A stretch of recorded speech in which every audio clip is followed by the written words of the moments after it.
السلام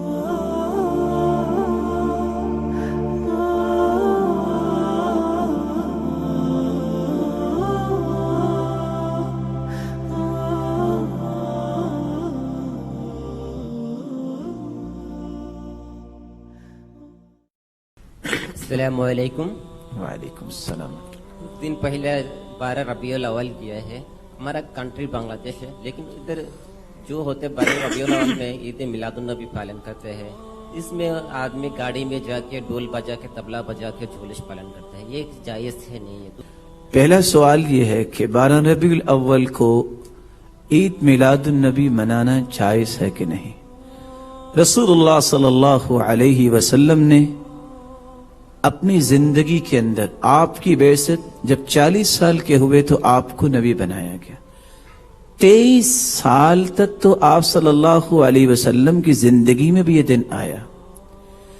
یہی سیدنا ابو بکر صدیق رضی اللہ تعالیٰ عنہ کی زندگی میں 2 مرتبہ آیا، آپ صلی اللہ علیہ وسلم کی وفات کے بعد۔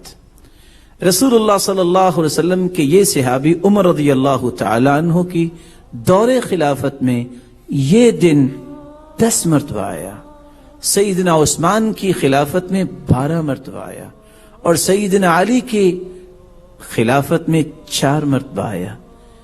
کسی صحابی نے اس انداز سے دن منایا؟ کسی ایک حدیث میں؟ اور پھر اس بات کو سمجھنا چاہیے کہ رسول اللہ صلی اللہ علیہ وسلم کی ولادت با سعادت 9 ربیع الاول کو ہوئی۔ اگر آپ کسی کتاب کا مطالعہ کر چکے ہیں تو بہت اچھا، نہیں کی تو کرنی چاہیے کہ وہ سال جس سال میں رسول اللہ صلی اللہ علیہ وسلم پیدا ہوئے، اگر حساب و کتاب نکالا جائے تو پیر کا دن یا تو 2 ربیع الاول کو آتا ہے، یا 9 ربیع الاول کو آتا ہے، یا 16 ربیع الاول کو آتا ہے، یا 23 ربیع الاول کو آتا ہے۔ 12 کو تو پیر کا دن آتا ہی نہیں ہے۔ اور رسول اللہ صلی اللہ علیہ وسلم پیر کے دن روزہ رکھا کرتے تھے، اور فرمایا میں اس دن اللہ نے مجھے مبعوث کیا، اور اس دن اللہ تعالیٰ نے مجھے دنیا میں بھیجا۔ آپ تو شکر کے لیے اللہ کی رضا حاصل کرتے ہیں، آپ تو یہ طبلے اور اس طرح کی چیزوں کو توڑنے آئے، منع کرنے آئے۔ خوشی کا موقع آپ نے سنا، کان اذا اتاہ امر یسر بہ خر ساجدا للہ، آپ کو جب خوشی ملتی تو آپ اللہ کے سامنے سجدہ ریز ہوتے۔ نہ اس طرح فضول خرچی کرنے کا حکم دیا، نہ اس طرح کیا، نہ کسی صحابی نے کیا۔